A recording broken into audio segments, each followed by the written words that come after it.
Mic check. 1, 2. 1, 2. 1, 2, 3. Check, check.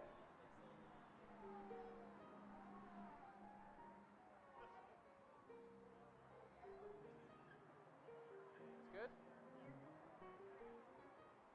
Mic check. 1.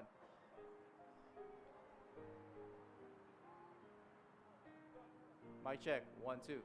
It's good. Yeah.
Test.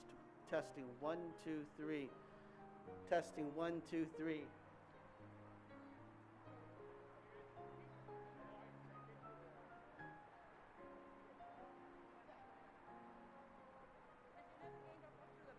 Huh? Do you know they're getting dropped off to the back?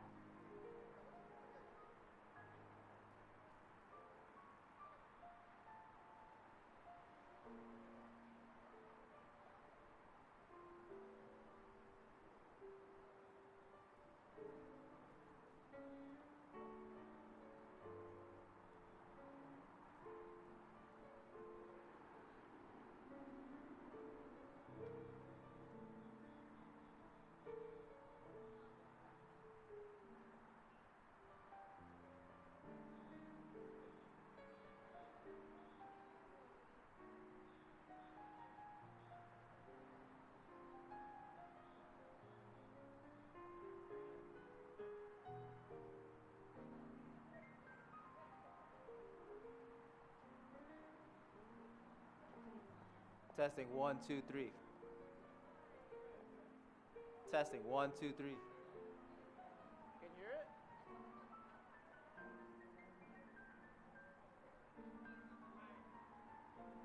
Is it delayed? Oh. But no audio? You don't hear the mic?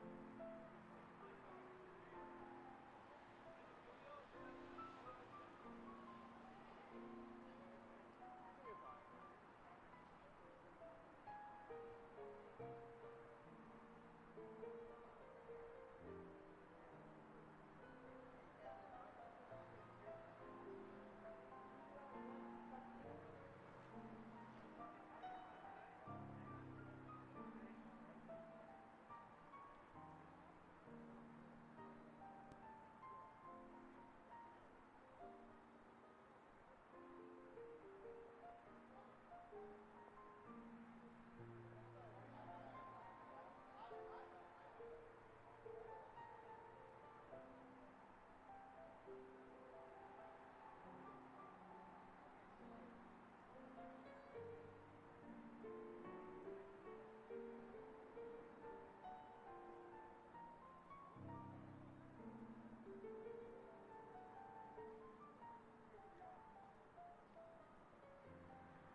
Test. Test.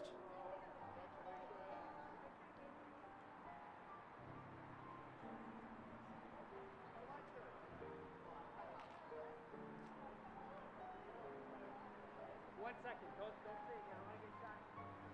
Oh. Now? Test. Test. Oh. Test. Test. Test. 1, 2, 3.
Testing 1, 2, 3.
Testing 1, 2, 3. Test. Testing.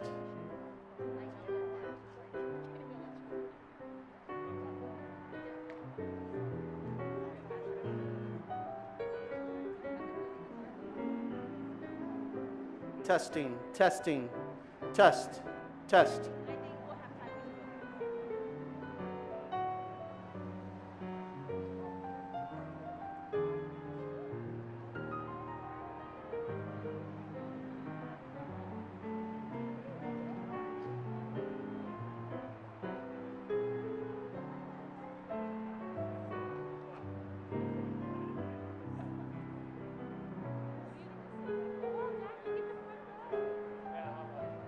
Where do I get to sit?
I'd like to invite all our guests to take your seats, please.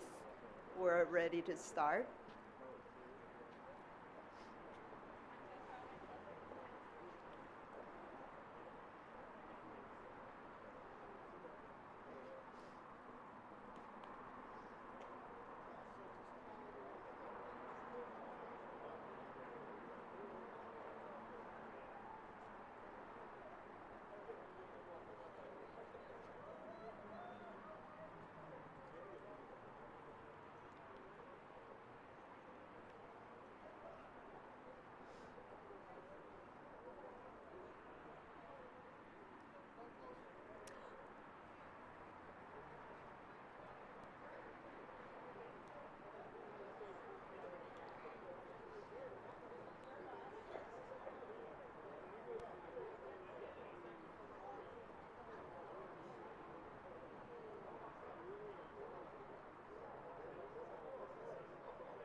How are you? Good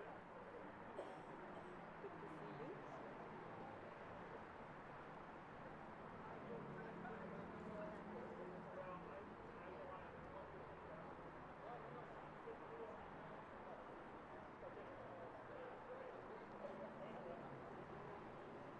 Good evening. On behalf of the Friends of the Chinese American Museum, the board, and also the staff members of the Chinese American Museum, we'd like to welcome you to tonight's commemorative event. While it's not a happy occasion, I am delighted to see the faces that are out there in our audience in person.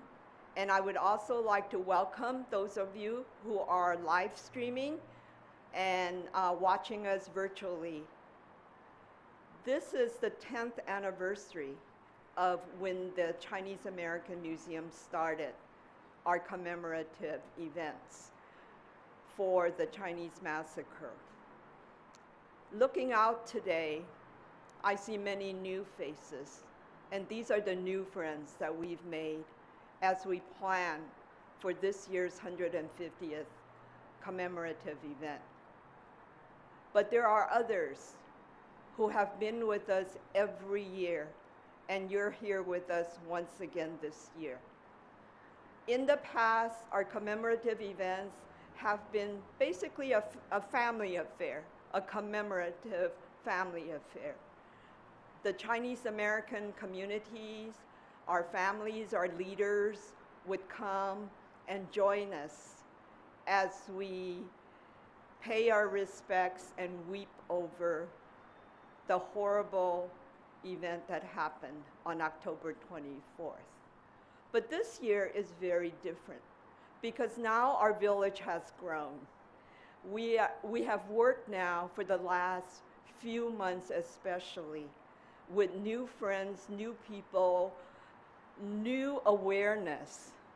And much of that could be credited to the city, to the leadership of Mayor Garcetti, to the continuous leadership of our state and our national leaders. And so as I look out, I am just overwhelmed at who I'm seeing in the audience. And for that, I thank you all for making this important enough to participate and to take the time tonight to join us. So thank you very much. One of the people who came every year to commemorate our event is Congresswoman Judy Chu. She would fly back, even if it's inconvenient, and she's in Washington, D.C., she would fly back to make sure that she would commemorate with us. And as the years went by, her telling of the events became so personal and so moving. And so tonight, I would like to invite the Congresswoman up and actually tell us about the event itself so that that will set the tone for what we do for the rest of the evening. Congresswoman?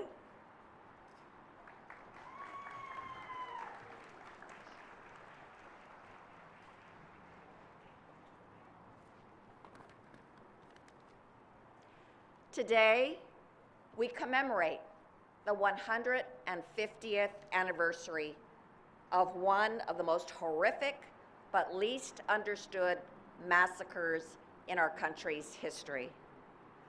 I have attended all of the commemorations, but I want to thank the Chinese American Museum for initiating this commemoration 10 years ago, when there were just a handful of us standing around that plaque over there. Today, this terrible tragedy is finally getting the attention it needs. With a week full of events, with articles in the LA Times, and a movement thankfully blessed by our mayor, Eric Garcetti, toward a monument. It is my hope that with your persistence, our nation will finally recognize the tragedy of the 1871 Los Angeles Chinese Massacre, which is what we believe to be the largest mass lynching in our nation's history. It sends chills up my spine to think that all this happened 150 years ago and started only a few feet from here around the block. It started as an argument between two Chinese tongs about a Chinese woman. A white man who tried to intervene was accidentally killed. Because of that, a mob of 500 people rushed into the streets filled with hate. Using the fight as an excuse, they hunted down and shot any Chinese who tried to leave their home or business. And it didn't matter that they had nothing to do with the fight that started it. Chinese buildings were looted and riddled with bullets. Men, women, and children were dragged out of their homes, trampled by the mob, beaten and hung by their necks. A highly respected doctor, Dr. Jean Tong, begged in both English and Spanish for his life, offering money and the diamond ring on his finger. But he was given no mercy. The mob stole his money and shot him in the mouth and then chopped off his finger to steal his ring before they hanged him from a noose. They grabbed a frightened young boy, only 12 years old, who'd been in the country for only a month and didn't know a word of English. He was hanged. In the end, 19 Chinese Americans were tortured and murdered. Of the 500 vigilantes, only 7 were convicted, but their convictions were overturned, and only 1 served any jail time. In fact, some celebrated the violence. One man who, after the violence was done and he had blood on his hands and shirt, joined the festivities in a local bar and said, "Well, I'm satisfied now. I have killed 3 Chinamen." This shocking massacre reflected the fact that the Chinese were the scapegoats for the nation's economic problems. And it is sadly something we are seeing the echoes of today. Since the start of the coronavirus, pandemic misinformation and xenophobia have led to people blaming Asian Americans for the virus and the economic pain that followed. As a result, there have been over 9,000 anti-Asian hate crimes since last March, a year and a half ago alone. But unlike in 1871, we are not standing alone now. For a year and a half, we've been fighting anti-Asian hate in Washington, D.C., and I'm so proud that President Biden, in his first week in office, made it a priority to condemn the rising anti-Asian violence and look for solutions. And I will never forget standing behind him in the White House as he signed the COVID-19 Hate Crimes Act into law to help improve our hate crimes tracking and response. Still, this anniversary is an important reminder about the power of xenophobia to inspire entire communities to ignore the humanity of their neighbors. Today's vigil is a reminder about the sacrifices that those 19 Chinese Americans made. But it's also a reminder that today we must use our voices to be vigilant about stereotyping, scapegoating, and unchecked bigotry. We must use our voice to ensure that our civil rights are protected. We must work with other fair-minded Americans to make sure that everybody, no matter what their backgrounds, are not bullied or tortured for being who they are. Today's vigil reminds us that we must never let this happen again.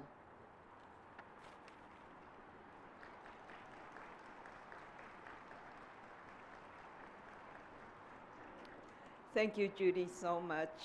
And it's heartfelt, and we're very moved.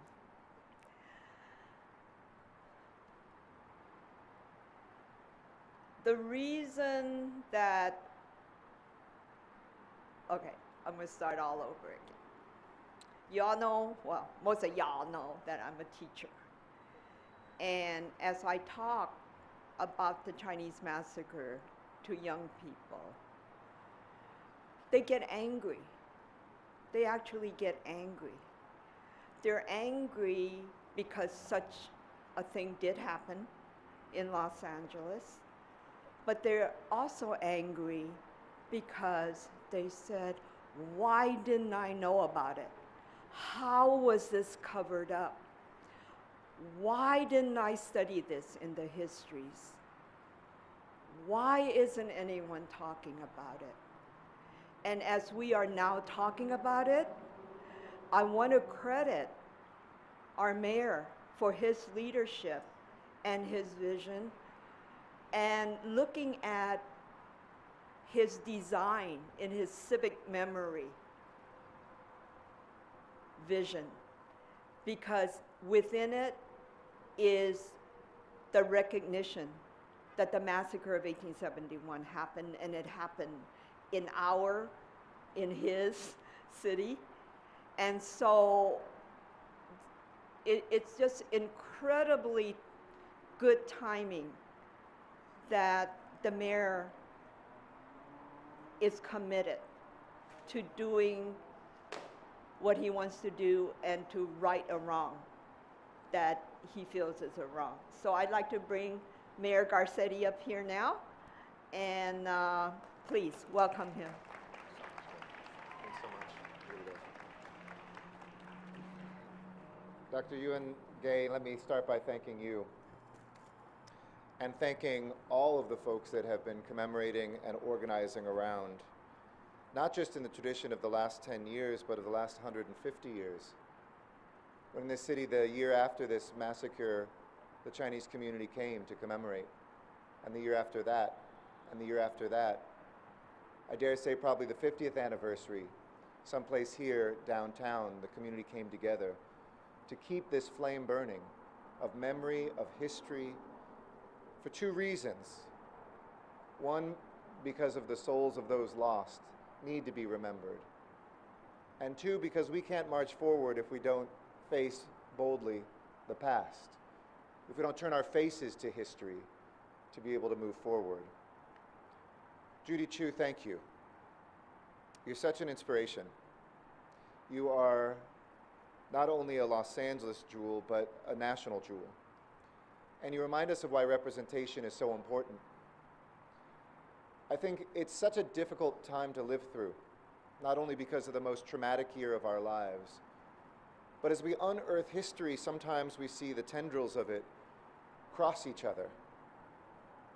It was actually, I believe it was a Mexican man and a white man who first came out, Jesus Balderein, who was kind of a marshal at the time before there was police officers, to come out to check on that fight. There were justices of the peace, one justice of the peace who, on the outskirts of town, which was by then Broadway and 7th, that was way out of town, hid Chinese that were fleeing so that the numbers weren't more in the cellar of his vineyard. You see how each one of us can see good and bad around us always. How footsteps from here, Councilmember De Leon and I, 2 weeks ago on Indigenous Peoples Day, together with El Pueblo, gave this land back to the Gabrielino Tongve people to say this is yours and we need to ask permission from you to use it first, not vice versa. And we read the history today because it informs our future tomorrow. It was when I was reading Eternity Street, an amazing book a few years ago, that chronicles the history of violence in our city, that I realized the actual intersections where this horrific event occurred. And I realized that I go to work every single day a block from where a Chinese Angelino was hanged. And up one block further between the Hall of Justice and now where the parking structure is there for that building, where there were stables, another person was hanged. And every time we get on the freeway right here, we're driving over where the building was, where people were pulled out of where they lived and worked and killed. And for me, I said, that cannot stand, that we somehow shelve away this history and put it on the pages of dusty volumes or specialist classrooms. This needs to be something that every Angelino and everybody visiting Los Angeles sees and knows and feels. And it wasn't a story by itself that we lift up this story tonight, because the story of the way we used to have slave labor of our native peoples here, giving them money on a Friday after we released them from jail labor so that they could get drunk and get arrested on Sunday, put back in jail and work off another week of their labor, was right here around us. Calle del Negro, which had a different meaning than just black back then, which is what we named the street where Angelinos of African descent lived. I hope that people of all backgrounds can embrace this piece of Chinese Angelino history as their own, place themselves in this, and see their work moving forward as well. I'm humbled by the work of our co-chairs, members of our steering committee, the staff and the board of the Chinese American Museum, and my colleagues who are here today, including the council member of this district, Kevin De Leon, Congresswoman, as I mentioned before, and of course our great state representatives, Ed Chow and Wendy Carrillo. We have so many reasons to feel pride in being Angelinos. I think for all of us, we seek to build a city not of diversity, not of inclusion, because that implies somebody has power and is including you, but of belonging. Because belonging begets ownership. A city that we all should own, just as a history we need to all face. I've been struck in the last year and a half by how fragile our community is, but also paradoxically how strong it is too. The way that people stepped up for strangers, knocking on the doors of their next door neighbor for the first time to see if they were fed during a pandemic. The way people took to the streets to march for justice last year, for racial justice. The way that people have donated their time and their courage. The way, yes, people have gotten vaccinated, because vaccines aren't mostly for yourself. They're an expression of your love for your neighbors and the people around you and protecting their lives. The way that voters have stepped up in the past years to say these tents shouldn't stand in a Los Angeles. The way that we've stood up to say that we need to be stronger and better and faster and bolder. But the cold-blooded murder of 19 Chinese Angelinos, one of the largest recorded mass killings in American history, if not the largest, is a vicious act of bigotry that we must raise up into our consciousness today. I know that a little over a year from now for sure, and maybe even a few months from now, I no longer will have the honor of being the 42nd mayor of this city. But I told Councilmember Mike Wu on the way here, count on me, long after I'm mayor, to raise money for this, to go and make the case, to build a history around Los Angeles. We are a city that does shove away its history, one of the few cities that doesn't have a museum to the city. A little seed to plant there for everybody too in the future. But we are a city that doesn't look at this lesson just in the past. It makes us, those of us who stood in Chinatown at the beginning of a pandemic, even before we closed down an economy, when people were starting to blame anybody they thought looked Chinese for this virus. The words that we saw coming out of the top leaders of our land that inspired people to take up weapons and to attack fellow Americans means that each one of us has a role, not just the mayors and the assembly members and the council members and the congresswomen, all of us, wherever we sit, wherever we work, to make sure that we squash bigotry wherever we see it. I want to thank by name the committee chairs, Dr. Yuan, Public Works Commissioner Jessica Calosa, former council member Mike Wu, Felicia Filer from our Department of Cultural Affairs, and David Louie. David Louie, I joke, you know, mayors come and go, but David Louie's always there here at El Pueblo, and I know we're going to hear from you too. But I want to share a few thoughts from the committee members that I've heard, actively listen back, make a commitment from the city, and then close with an apology. First, the location that the committee's preferred site is at is very close to where we're standing, adjacent to the Chinese American Museum on the 400 block of North Los Angeles Street. It's a visible, publicly owned stretch of sidewalk that's shaded by a bunch of mature Chinese elms, my favorite tree, and very near the site, but a place close enough that it's there where this occurred, but also a place where people can reflect.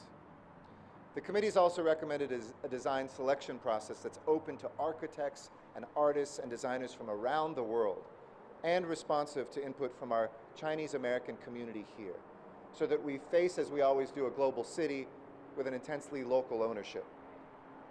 And while the memorial will be the primary site for people to read about and to reflect upon the massacre, the idea is that we should also have other sites. And I want to thank Christopher Hawthorne and everybody who's been a part of reconceptualizing what memory means and how we can all own it. So it's not about mayors putting up statues that the city council approves and funds. It's about each one of us seeing something that travels the space that was contained by this event, not in just one place, but throughout these blocks. An audio walking tour to tell the story about how the violence played out. And before and after the dedication of the memorial, continuing the related programming, as we've seen so marvelously over the last few days.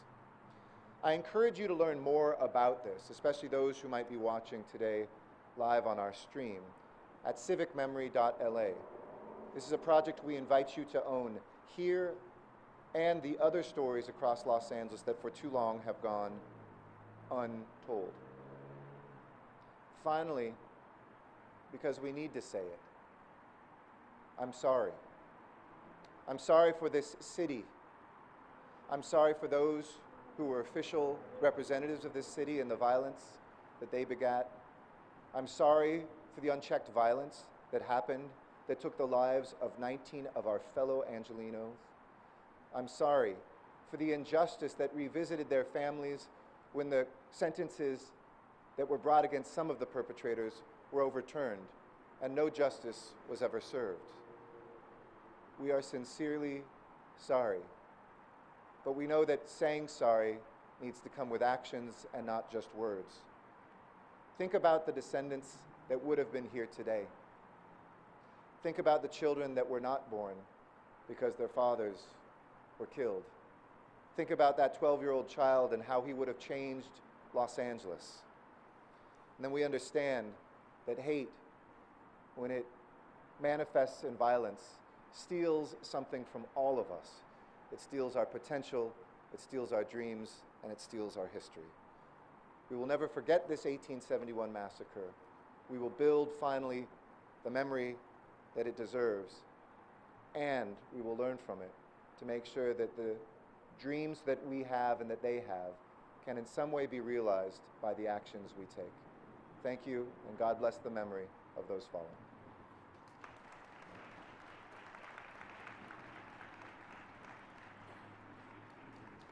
Thank you, Mayor.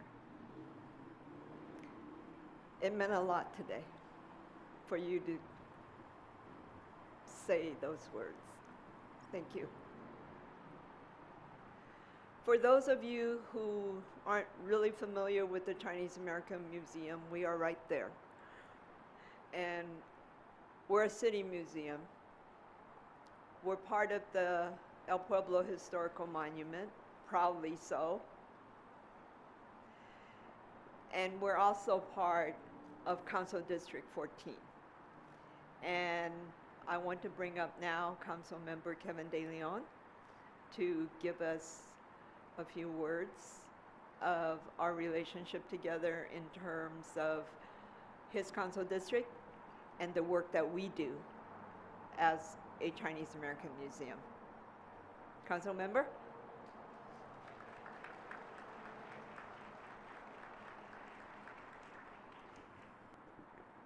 Thank you so very much, Gay, for the introduction.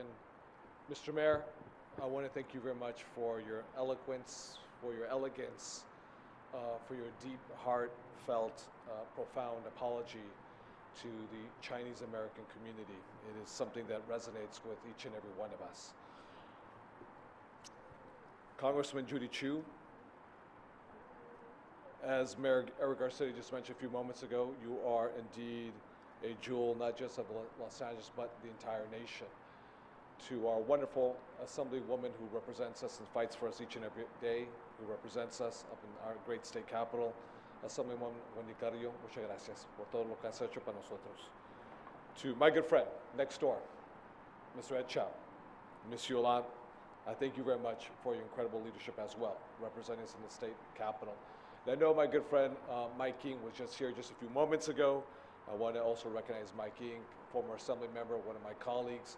Also to have another former Assembly member here that's no other than our very own Warren Furatani, who is here too. I want to recognize Warren Furatani, and also to our council member, Mike Wu, the first Chinese American to ever hold elected office in the city council of the great city of Los Angeles. We also have with us and also a very dynamic young leader who represents the largest community college district in the nation. That's no other than our very own Mike Fong.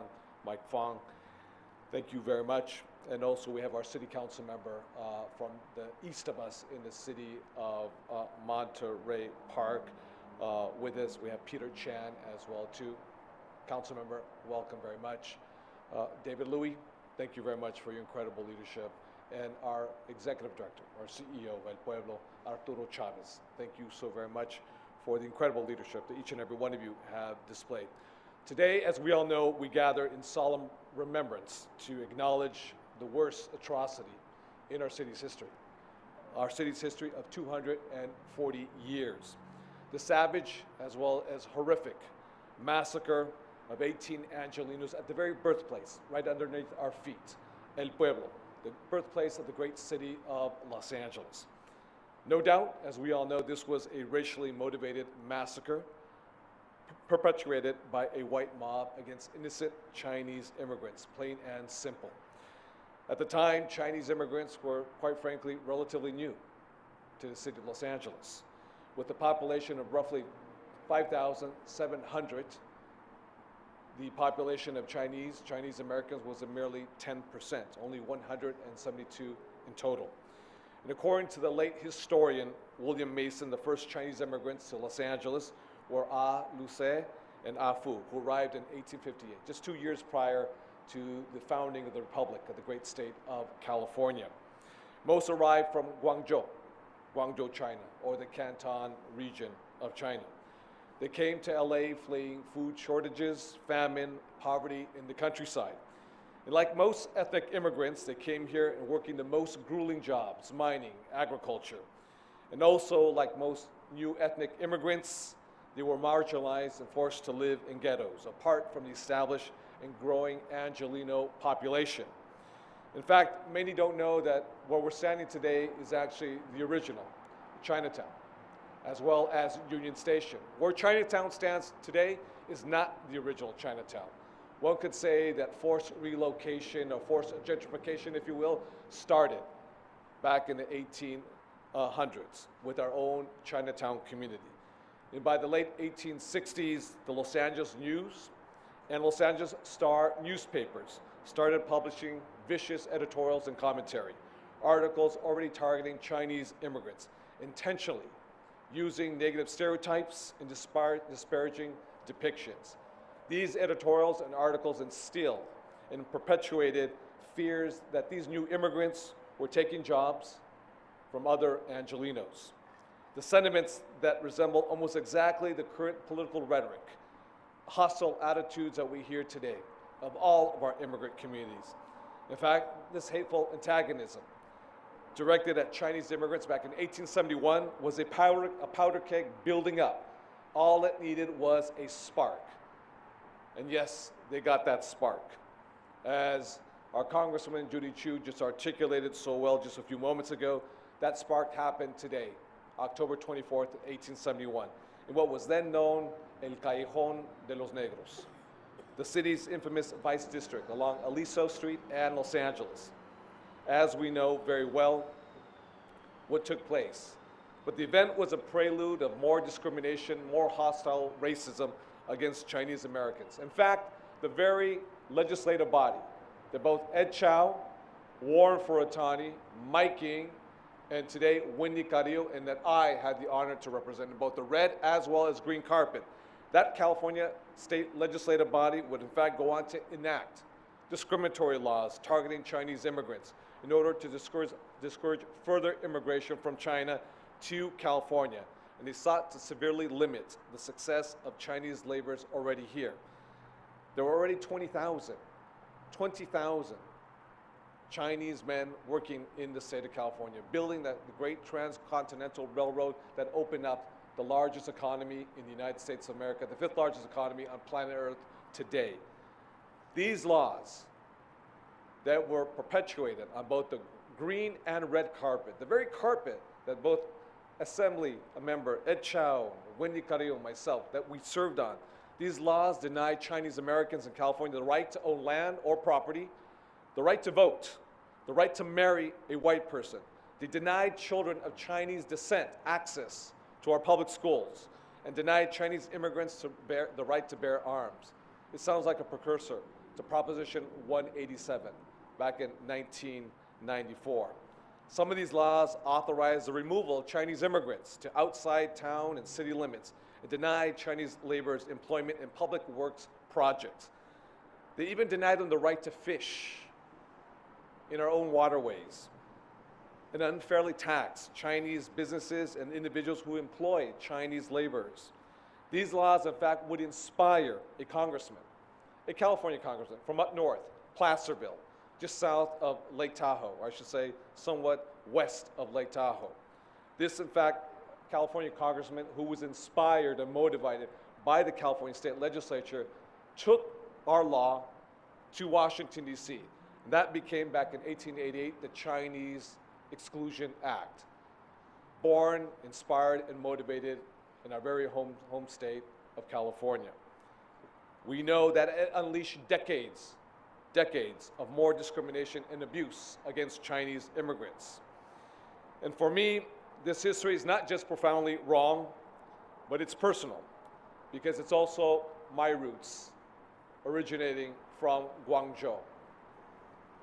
That's why back in 2009, I wrote and passed, along with my former colleague Mike Ying and Paul Fong, the Assembly Concurrent Resolution number 42, which became the first apology in the history of the United States ever passed regarding the institutional discrimination and violence and atrocities committed against Chinese Americans and Chinese immigrants.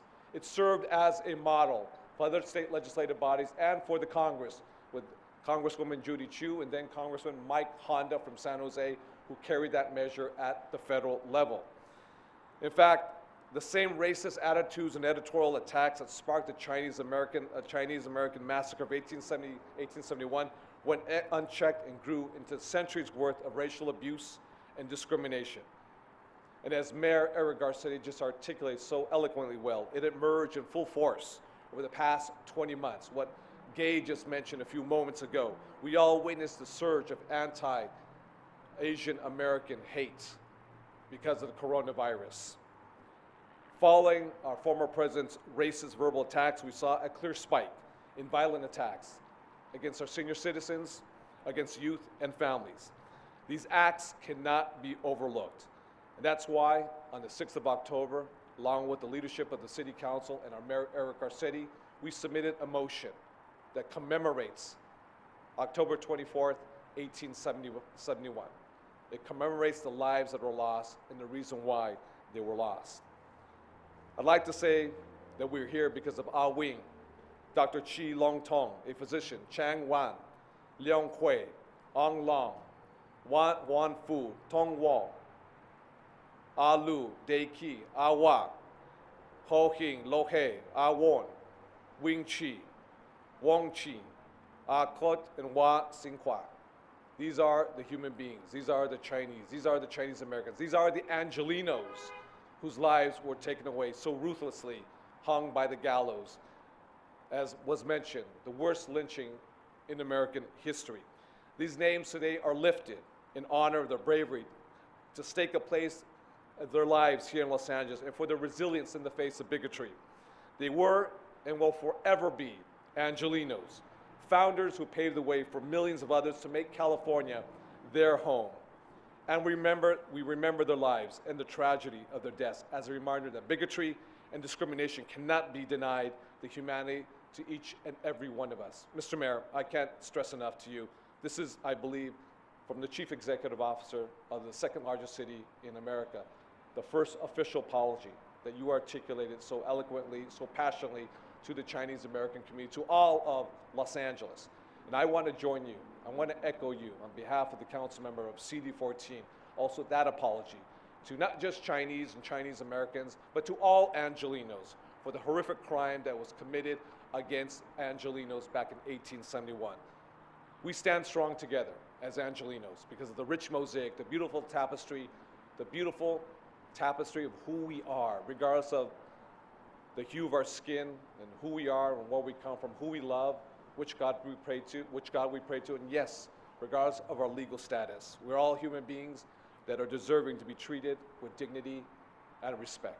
Thank you very much. Thank you.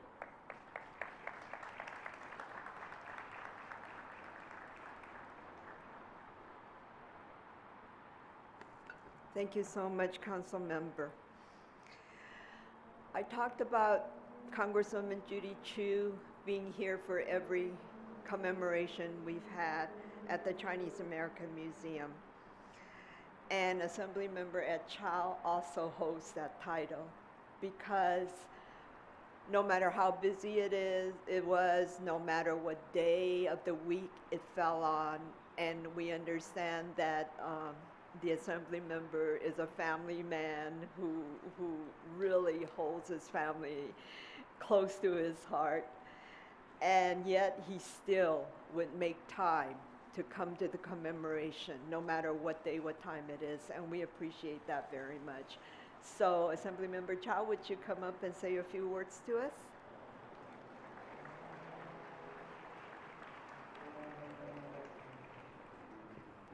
Thank you very much, Gay, for your introduction, and thank you for the invitation. And let me begin by expressing my appreciation and gratitude to our mayor for issuing the apology and echoed by Councilmember De Leon.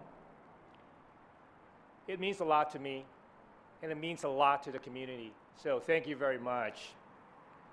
150 years ago, Los Angeles, Old Chinatown witnessed one of the largest mass lynchings in history. Some say it was a case of the wrong person being at the wrong place and the wrong time, which ignited the incident.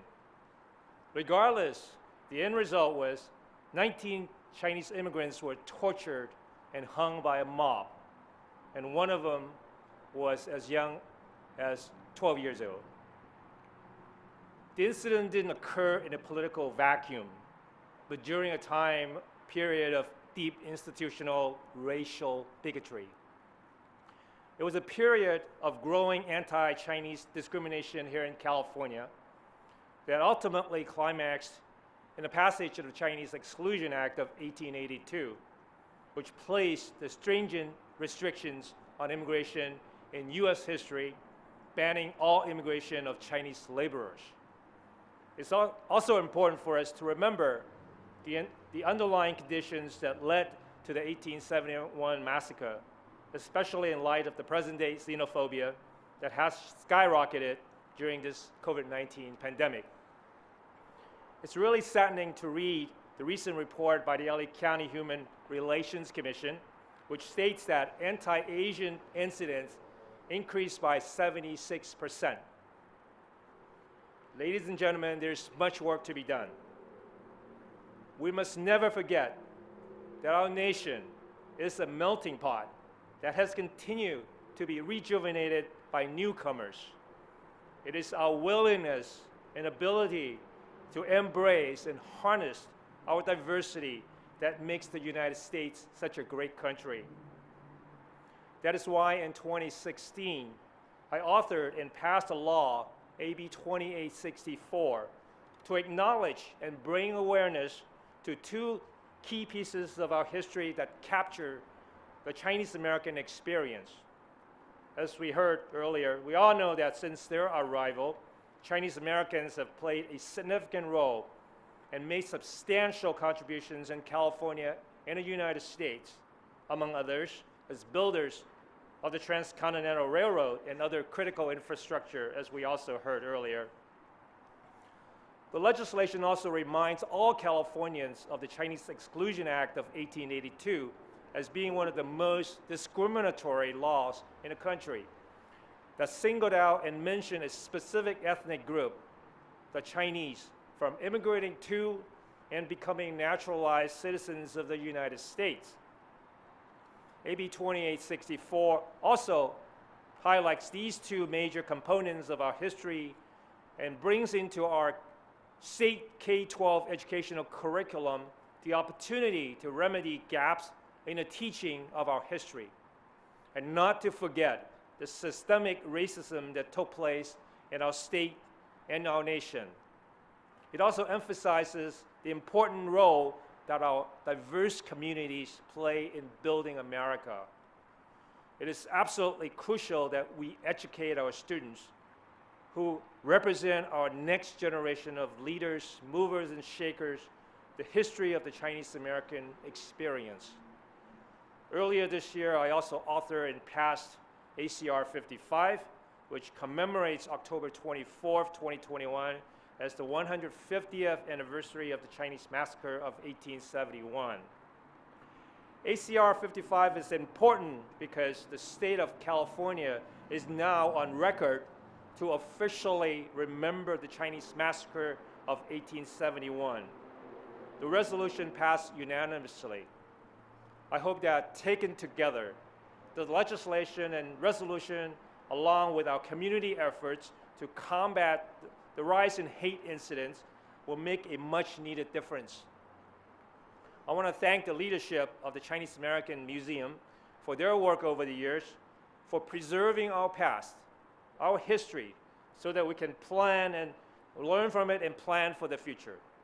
So tonight, we remember our fallen brothers and sisters and recommit ourselves to building a better future together. Thank you very much.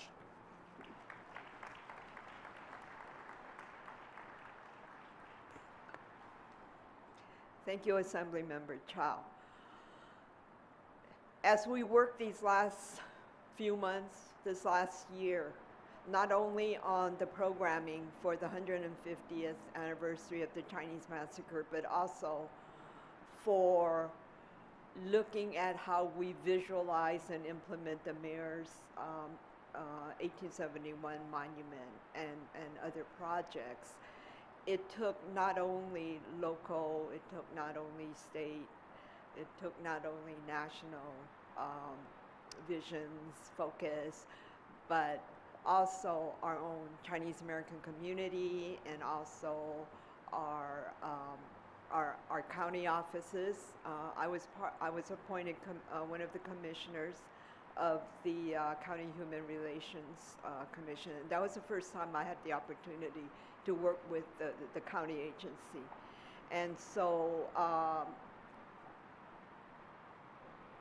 Supervisor Hilda Solis is unable to be with us tonight, but she definitely sends her support and her encouragement.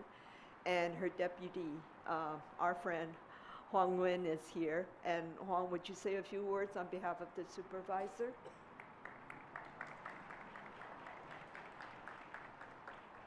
Good afternoon. Thank you, Gay.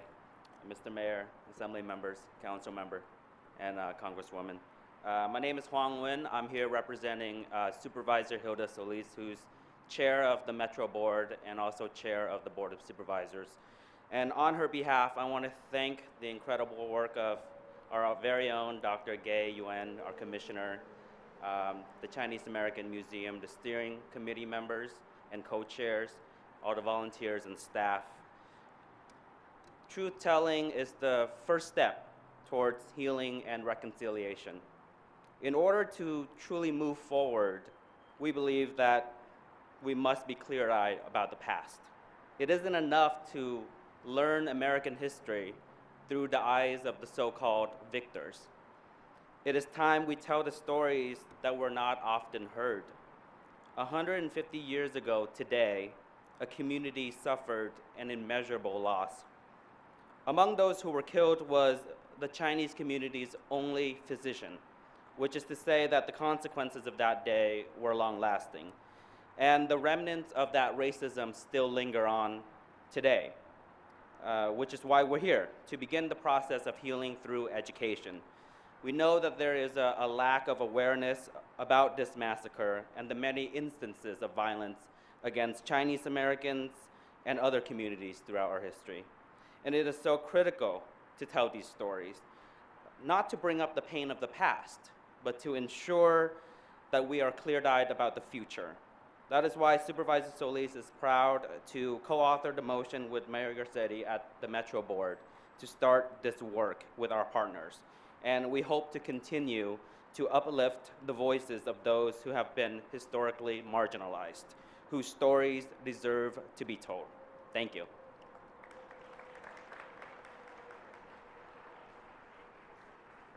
Thank you, Huang. I've had the pleasure of working with many of you in the audience these last few months.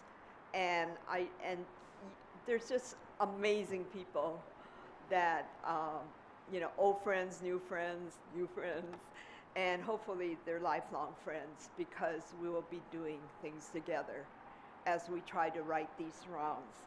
Particularly, I want to shout out to a couple of people who I know our audience should be meeting. An old friend is Mike Ng, and Mike is a member of the California Unemployment Insurance Board. We have Arturo Chavez, our boss here at El Pueblo Historical Monument. Jessica Colonza, a new friend, amazing woman. She's LA Board of Public Works Commission. Gail Kennard, another new friend that I'm hoping to be working with for a long time, and she's LA Cultural Heritage Commission Vice President. Felicia Fire, yes. And the mayor introduced the co-chairs of his steering committee, but Felicia has been there with us every meeting, and she is the DCA director of Public Arts. Thank you so much. Christopher Hawthorne is our other boss. He is Chief Design Officer for LA, and much of the work he bore on his shoulders in terms of what we're doing for the 1871 monument for this city. And it's just been a pleasure working with you, Christopher. We met LA Metro Board people, and very, very happy to introduce Stephanie Wiggins, the CEO. Thank you so much for coming to join us. And did Steve Hyman come? Where is Steve? Oh, Steve. Ah, okay. Metro Communications Director. Welcome. And our old friend Mike Wu. He's been mentioned almost by every speaker, and so there's more good things in Mike's sleeve that we'll be working with on this project and also with CAM. I'd like to introduce our own Executive Director of the Chinese American Museum, Michael Trong. Two people who I will introduce now, but who will be speaking later. And that is Assemblymember Wendy Carrillo. And she would have a lot to say to us later on. And then, of course, El Pueblo Commissioner, past President David Louis. So at this time, I would like to bring up Michael Trump.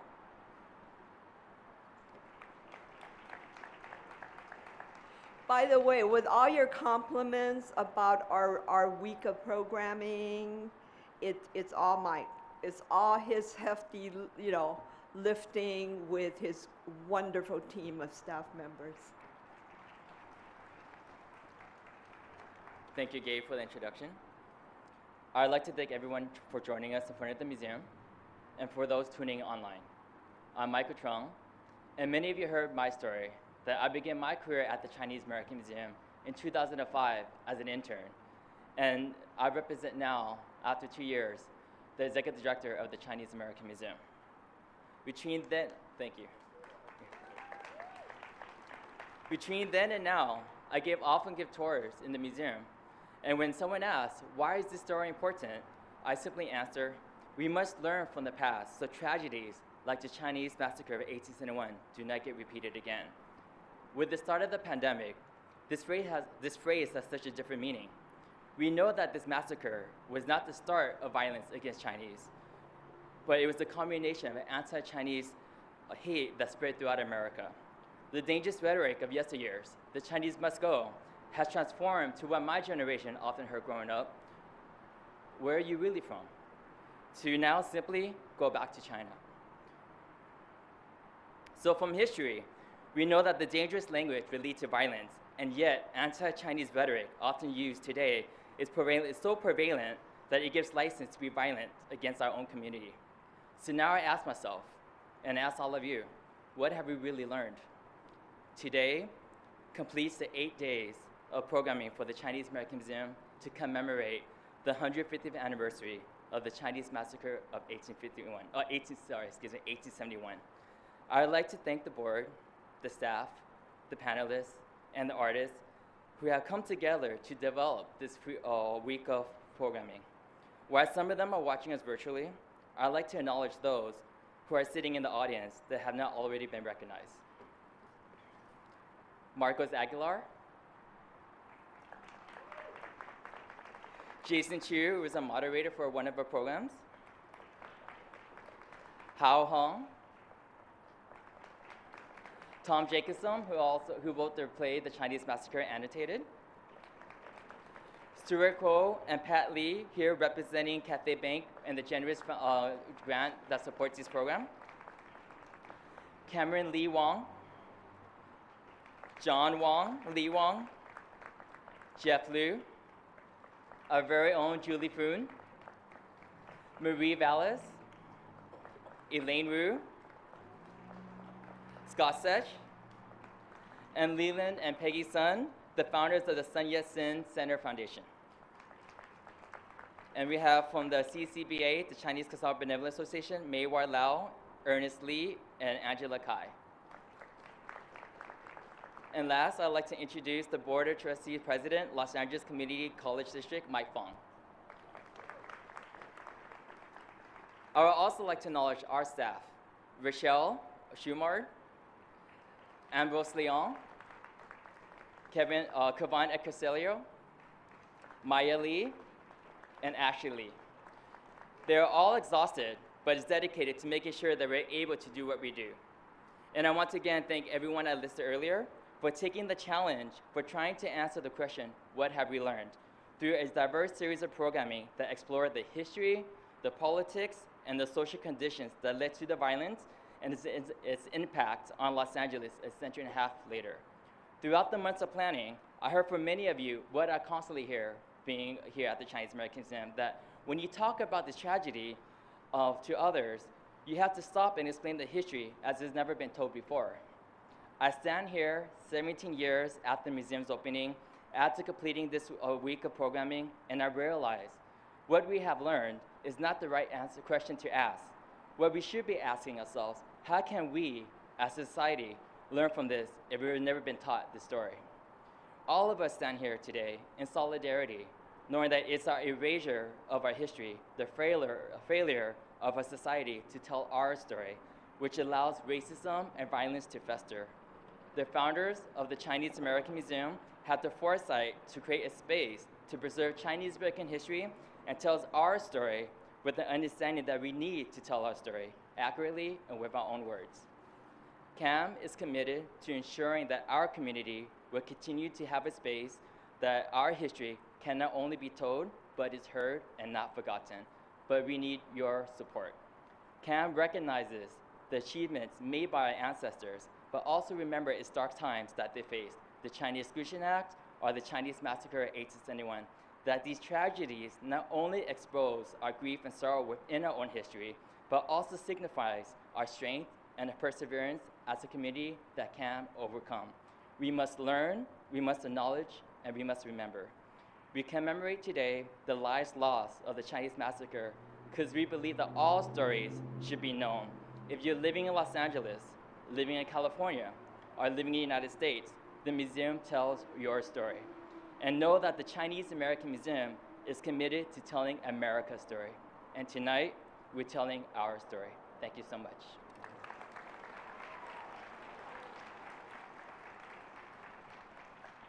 He's our great leader here.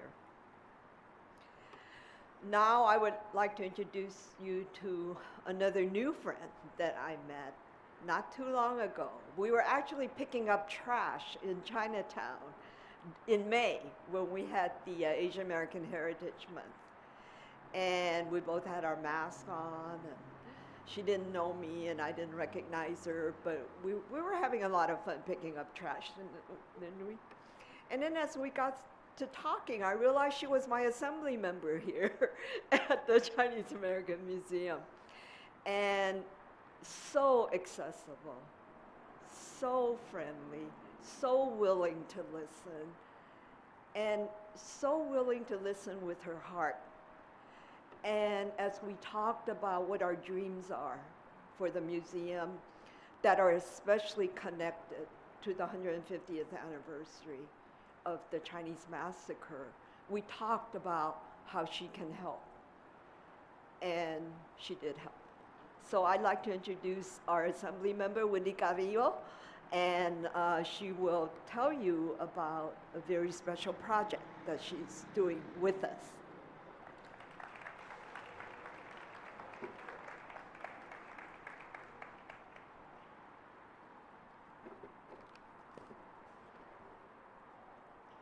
Good evening to all of you here today and to all of you watching online. I am most honored to be with you here this evening for multiple reasons. I grew up just down the other side of the bridge in Boyle Heights and City Terrace. My father has been working in Chinatown for decades. In fact, some of you may know him. His name is Fernando, and he is one of the supervisors that ensures that Chinatown stays beautiful and clean and green. He's part of the program that helps young people ensure that they stay out of trouble. And you may see them in Chinatown.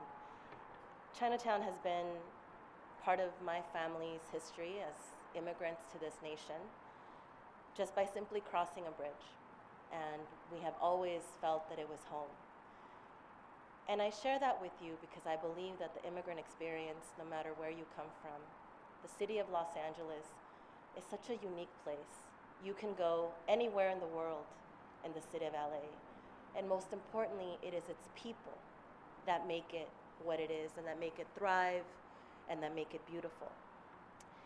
And I'm honored to represent the Chinese American Museum, this community, in your California State Assembly. And I want to thank the Chinese American Museum for continuously uplifting community by highlighting the significant impact and achievements of extraordinary individuals.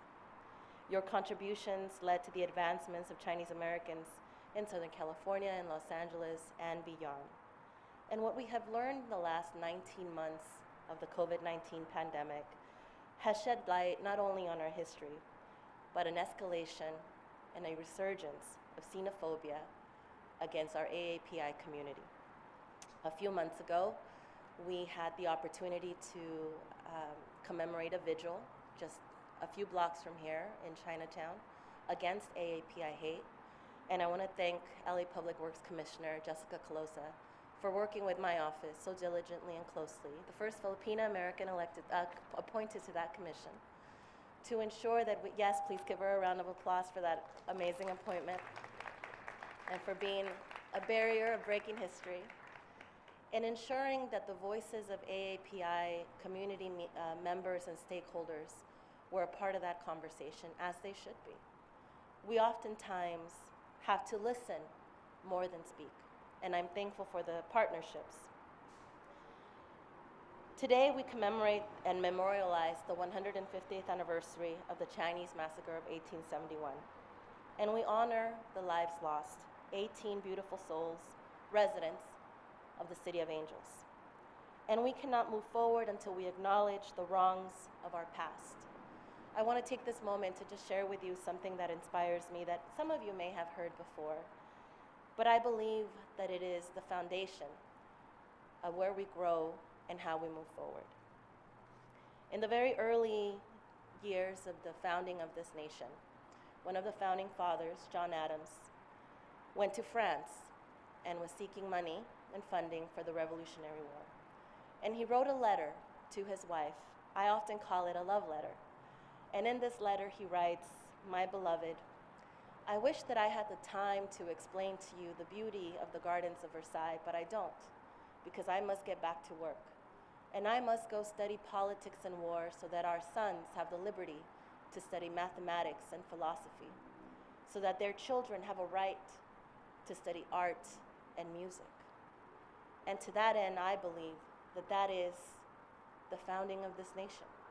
That no matter where you come from, what you look like, what language you speak, or what your legal status is, this nation belongs to all of us, not just a few. It is only together that we are able to move forward, and we can ensure that our future is brighter than our past. And I share that with you because as I stand here and as I listen to all the speakers before me, Mr. Mayor, Councilman, Congresswoman, and so many of you that are here tonight, we stand on hallowed grounds.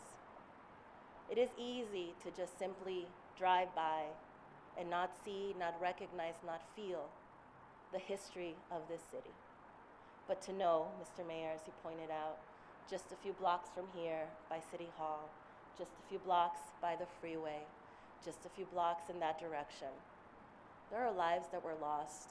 There was history that is untold. And that is an important space that we are in. And I'm grateful for partnerships with Assemblymember Ed Chow to know that your California State Legislature, the Assembly specifically, has worked towards creating the rights of those wrongs. This year, we passed AB 101, written by Assemblymember Jose Medina out of Riverside, which ensures that every high school student moving forward will be taught ethnic studies so that the history of Chinese Americans won't be excluded from this point forward. And that took years to get done.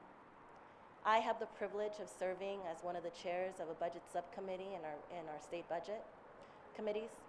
And this year alone, thanks to the support and guidance of many of you, but Dr. Yuan specifically, I am proud to announce that we are putting $2 million of your state budget into the Unity Garden for the Chinese American Museum to commemorate this incredibly important and necessary monument for the City of Angels.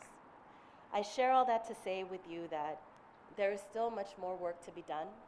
I'm honored to be able to represent you. I'm honored to be a daughter of this city to have grown up here, to represent this community that means so much to me, and that ultimately it is only together that we are able to move this city forward. In a few days from now, on Olvera Street, we will be in, if I may take a moment, a personal privilege to share. In my culture, in the Latino indigenous community, we celebrate Day of the Dead, Dia de los Muertos, which is an important celebration in our culture, because it is often said, I've heard by elders, that we can die twice. We die in our physical body, and we die when we are no longer remembered. And to that end, I ask that we bow our heads in the memory of the 18 fallen individuals. Ah Wing, Ah Kut, Johnny Burrow, Wa Sing Kwai, Leon Kwai, Ah Long, Dr. Chi Long Tong, Chan Wan, Wan Fu, Tong Wan, Ah Lu, Dae Ki, Ah Wan, Ho Hing, Lo Hei, Ah Wan, Wing Chi, and Wang Qing. May they never be forgotten, and may their memory always be a remembrance of the power of the city and how we could move forward. Thank you very much. You want to do that? And may I ask my colleague in the Assembly, Assemblymember Ed Chow, please join me as we commemorate this important day with an Assembly resolution in commemoration of the 150th anniversary, commemoration of the Chinese Massacre at this moment. We'll do one photo, and then I'll ask Mr. Mayor and Council Member to come up, or whoever you want to come up. Should we get in front of the? Yes, in front.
Thank you. And I don't want us to leave tonight without answering the question, why?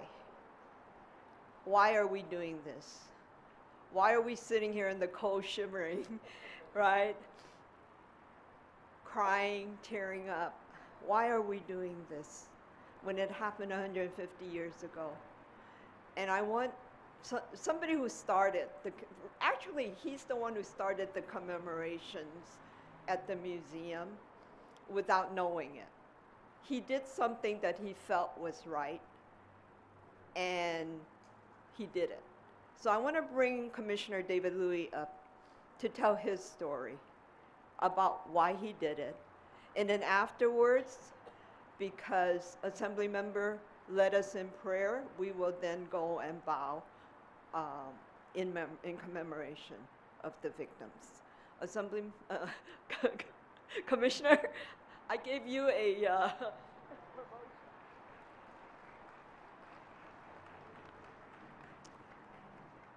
Good evening. You know, every year, Gay extends the invitation to me to speak, and I've often wondered why, and I think I figured it out.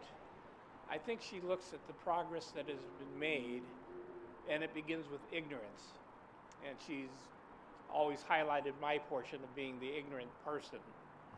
But the ignorance leads to knowledge. And with knowledge comes hope for a better world, and then the responsibility to make it happen. So let me just share a little bit of ignorance on my part. I was invited to share, to work on the El Pueblo Commission 12 years ago. And when I came on the commission, I spoke to a fellow by the name of Al Suhu. Al was and still is a member of the board of the Chinese American Museum. And he asked me the question, he said, what does it feel like to be on the very site of the Chinese massacre? And I didn't realize that what was the Chinese massacre. I had no idea. And I'm fourth generation Chinese American, born and raised here. Went to Dorsey High School, Cal State LA. My parents had a business in Chinatown. We went to Chinese Congregational Church. We were members of Chinese American Citizens Alliance. And yet I knew nothing, absolutely nothing about the Chinese massacre. Ignorance. I went and researched, studied, learned a lot. I gained some knowledge. And with that knowledge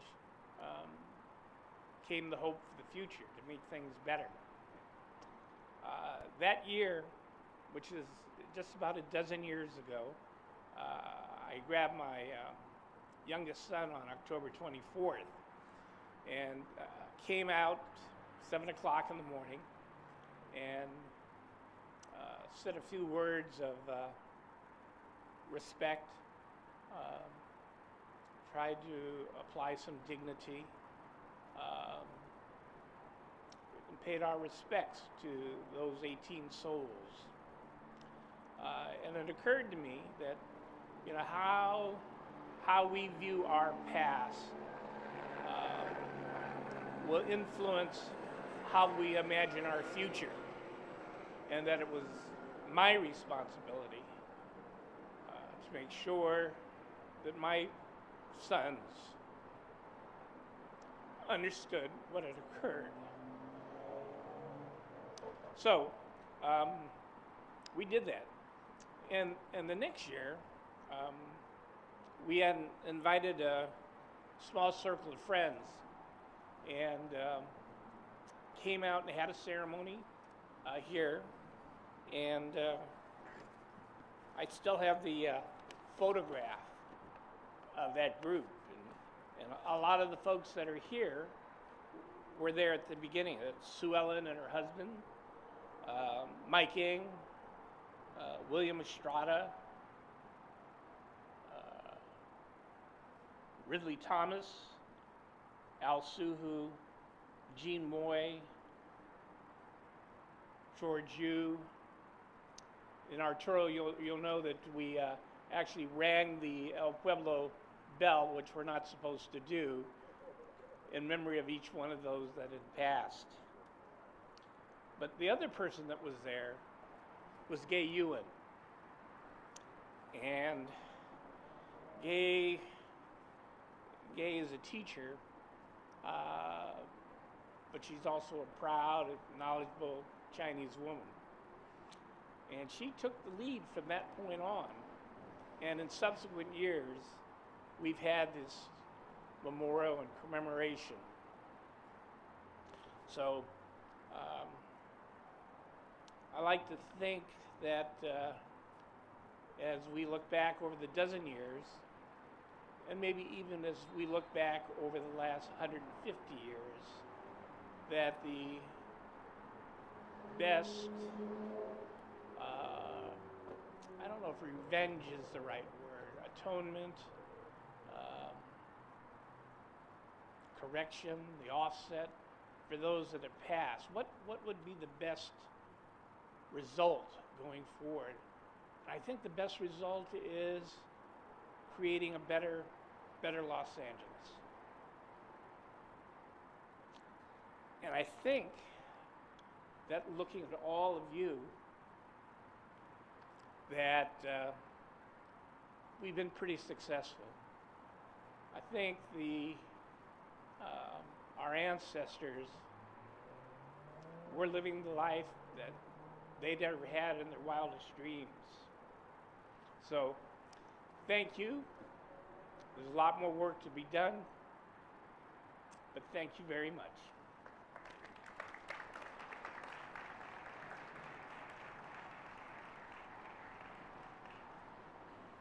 So I think we really should credit David for starting the commemoration, and I hope that as the years go by, we will continue to remember those who died on October 24th. I'd like to bring up our first Vice President, Paula Madison, and she's going to be helping us move around and get us in place so that we can read the names and pay our respects.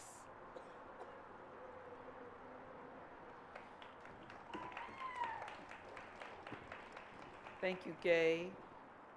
And I'm going to pause a moment, and I want to personally thank you, Mr. Mayor, for an apology that I think moved many of us who are of Chinese descent, recognizing that it was a long time coming that this city and the leader of this city acknowledged and apologized, so thank you very much. I'd now like to invite all of you to participate in this ceremony with the reading of the names that will take place behind me. Please stay seated as we take a few minutes to adjust, and we will then let you know when to stand up and walk over. This is the moment where you retrieve your candles,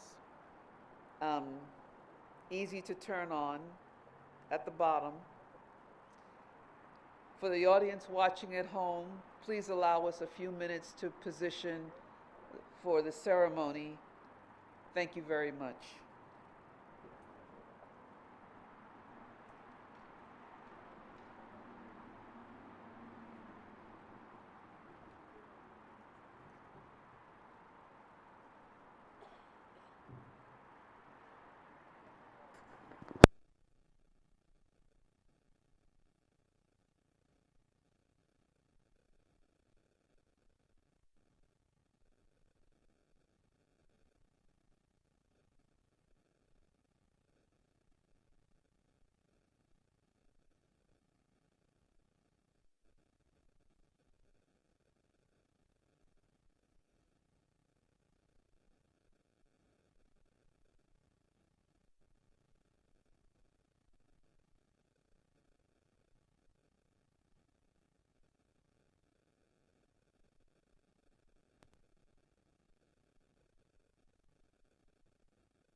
Hello.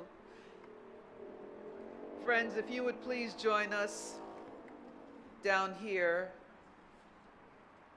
where we will begin the ceremony of the reading of the names. Please assemble behind the photographers, who I would kind of ask to down in front.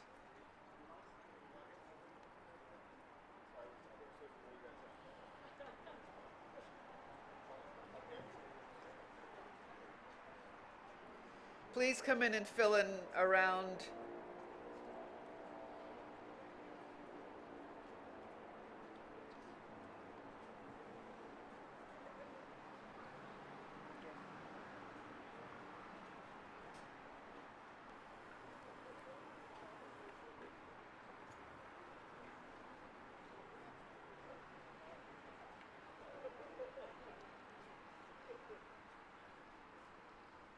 I guess while you're getting yourselves into place, I would like to do a little explanation of the names.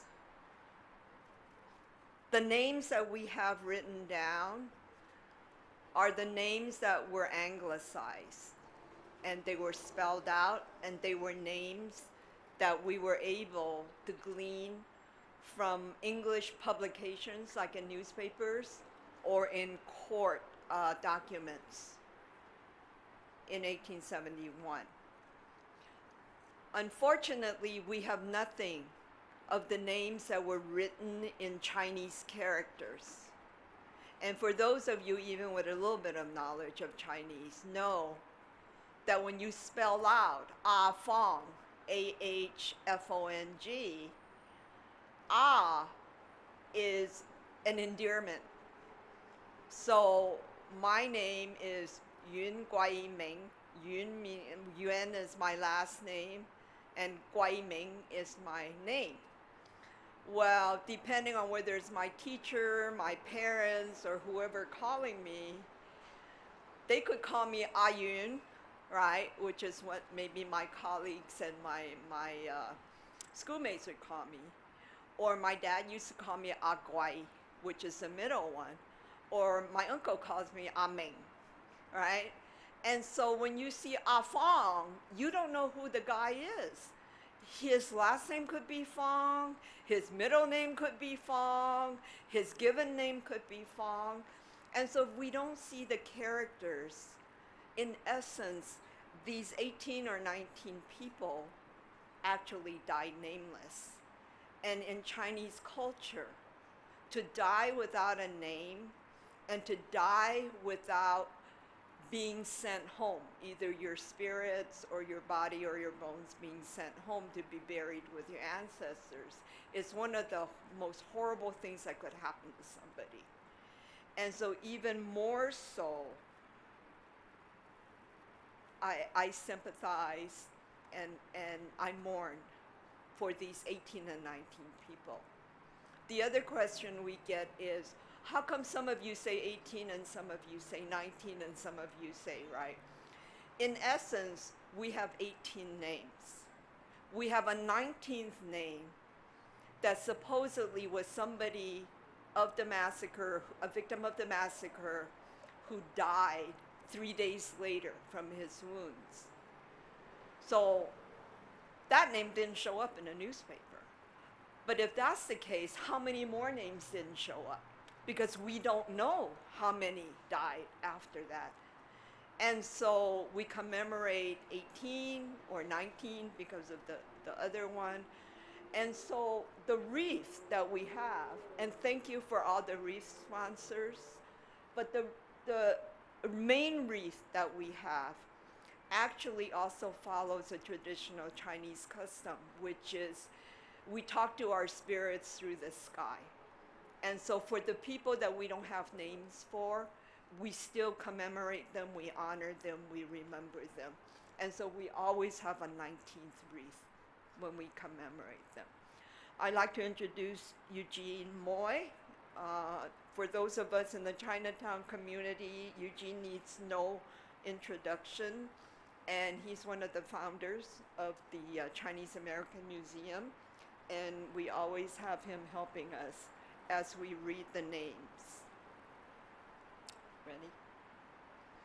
So, Ah Wing, Ah Git, Johnny Burrow,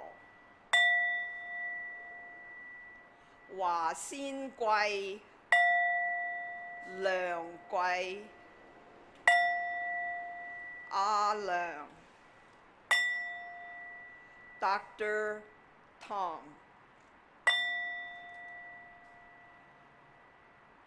張華、華富、唐婉、阿盧、低記、阿環、浩興、羅希、阿灣、永志、黃前。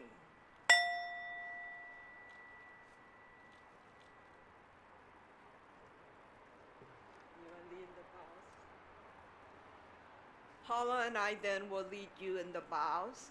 I'll count off each bow one by one, and you're facing the right way. We'll turn around and then we'll bow.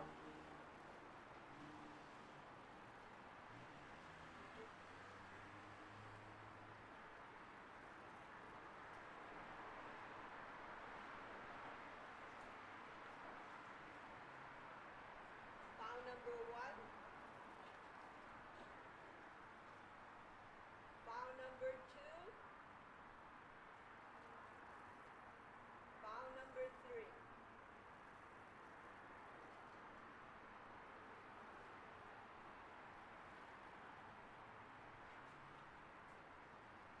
Thank you. May the spirits be pleased with what they've heard and what they've seen tonight. I thank you all for paying respects to them. In Chinese custom, with sorrow, we try to equalize it with sweetness. So as you leave, you will be given a red envelope with a piece of candy inside. The red envelope says, wishing you luck and peace. And the candy inside is for you to eat and to sweeten the sorrow that you feel today. We invite all of you, because it's cold, to go inside to the Pico house. And again, we've furnished some other sweet nibbles for you to indulge in, also to lift your spirit. And there'll be hot water for hot tea too. So thank you all for joining us. We can't tell you how much this means to us. Thank you, Mayor. Thank you, Assemblymember Chow, Assemblymember Carrillo. Thank you from Supervisor Solis's office, Huang. And then thank you, everyone, and of course, our council member, Kevin. And please join us inside, and we can sweeten our sorrow. Thank you so much.